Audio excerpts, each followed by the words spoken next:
fractions. Yes! Alright!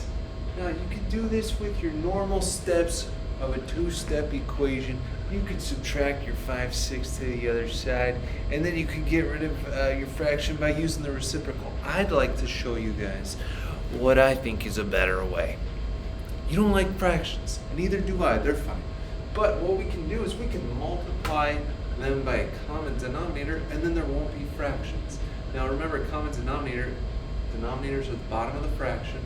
Common is like the smallest number, or really any number, that both of these numbers go into. If you look at what denominators we have, right now we have 3 and 6. Let's see if that shows up anywhere. Oh boy. Oh gosh. Alright, now we're getting a little show here. Oh, it's magic. Whoa. Ah, now it's happening. Wow, that's a lot of magic. Alright. So looking at the denominators, we have 3, 6, and 3. So we need a number that 3 and 6 can go into, which they both go into 6. So we can multiply this entire equation by 6, and all the fractions will go away. Now if you're multiplying a whole number by a fraction, you just multiply it up in the numerator, and then you would divide by the denominator at the end. That's one way you can do it. I'll show you another way if you prefer. So here, if we did 6 times 1, it'd be 6, and then 6 divided by 3 would be 2. So this just comes out to regular 2x, plus 6 times 5 is 30, divided by 6 is 5. And then 6 times 4 is 24, 24 divided by 3 is 8. Wouldn't you rather solve 2x plus 5 equals 8 than 1/3 x plus 5/6 equals 4/3? And it gives you the same answer. So here, if we're running through our two-step equations, I see plus 5. So let's subtract 5.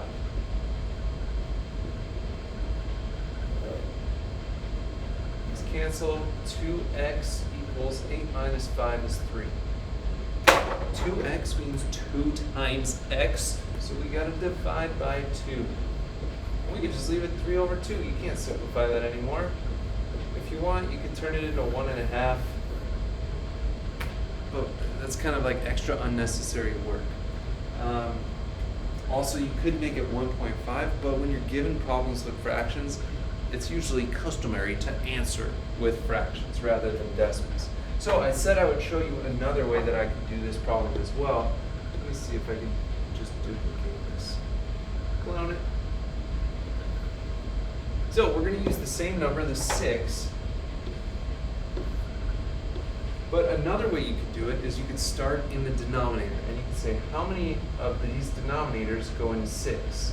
And 3 goes into 6 2 times. And you can take that number and just multiply it by the top. 2 times 1 is 2. So this becomes 2x. And here you're like, 6 goes into 6 1 time, and 1 times 5 is 5. 3 goes into 6 2 times. 2 times 4 gives you 8. Look, it's the same equation that we ended up with there. Now the reason if I'm doing these myself, the reason I like the second one is for like when you get into pretty large numbers, it makes it a little bit easier. But if you have a calculator, it wouldn't make a difference anyway. But I always try to see how far we can go with our brains rather than just, relying on that calculator each time. So here we have -4/5 x minus 3/2 equals 3. We only need to worry about the fractions. The 3 doesn't matter right now. So we're looking at the denominators, 5 and 2. What's a number that they can go into? 10. And if you ever don't know, you could always just multiply them together. And that would give you a common factor. But here we can multiply by 10. Now let's try it the way old Mr. Plant prefers it. 5 times what will give you 10? That's 5 times 2. So then we just do 2 times the -4, and that would give us -8x. Or do 10 times -4 is -40, divided by 5 is -8x. It works out either way. So here, 2 times 5 gives you 10. So 5 times 3 is 15. Or 10 times negative 3 is negative 30, divided by 2 is negative 15. Again, either way is fine. Now this last one doesn't have a fraction, the 3, but we still need to multiply it by 10, because you've got to change everything by the same amount. So 10 times 3 would just give you 30. Now we're solving a two-stepper. I see minus 15, so let's add 15. Negative 8x equals 45. Pretty much always our last step. We got to divide that negative 8, because that's negative 8 times x. So we're going to divide by negative 8. Now this won't divide evenly, and it can't be simplified, so we just leave it. But I'm going to move my negative either up top or out front. So negative 45 eighths. If you left it in the denominator with the 8, it's fine. It's just not how you would typically see it. All right. 2/3 x minus 1/4 equals 12. We need a number that 3, 4, and 12 can all go into. Oddly enough, 12.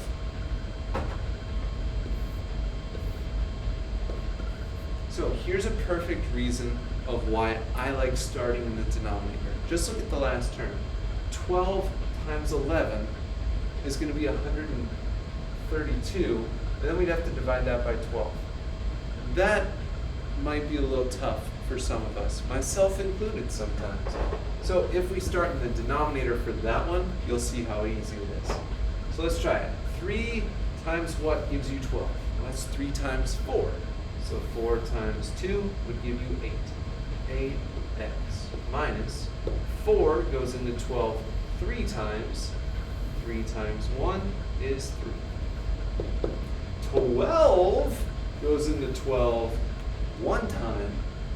1 times 11 is 11. Isn't that easier than doing 132 divided by 12?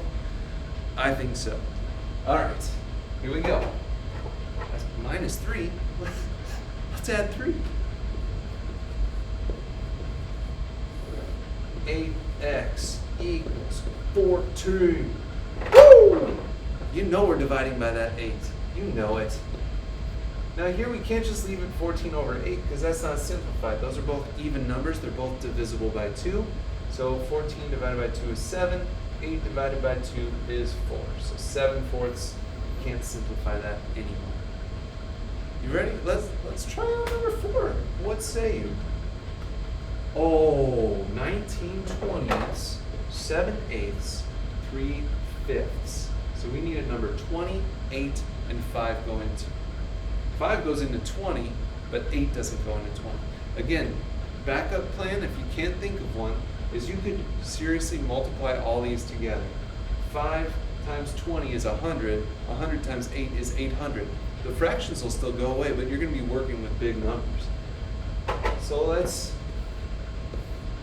again, 5 goes into 20, so we can think about 20 and 8. They both go into 40. So 40 is the least common multiple. If we start in the denominator, how many 20s can we get in 40? Well, that's 20 times 2.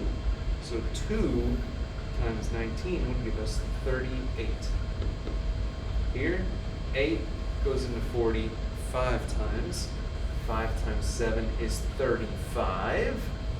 Minus 5 goes into 40 8 times, and 8 times 3 is 24. Now some people will see this problem and they'll be like, I see minus, so I'm going to go ahead and add to both sides.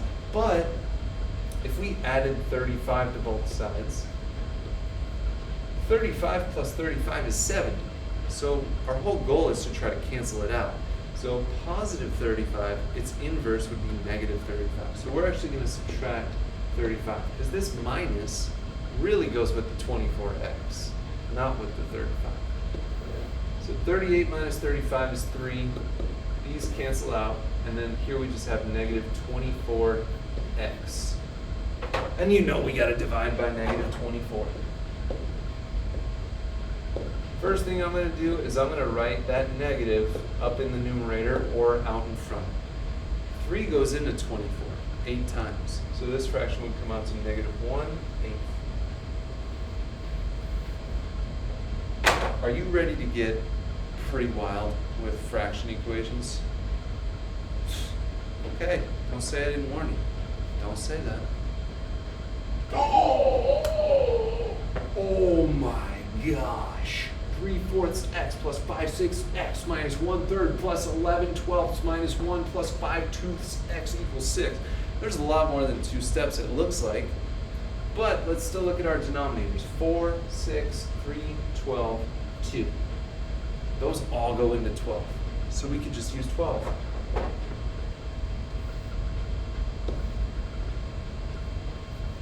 4 goes into 12 3 times, and 3 times 3 is 9. So we have 9x.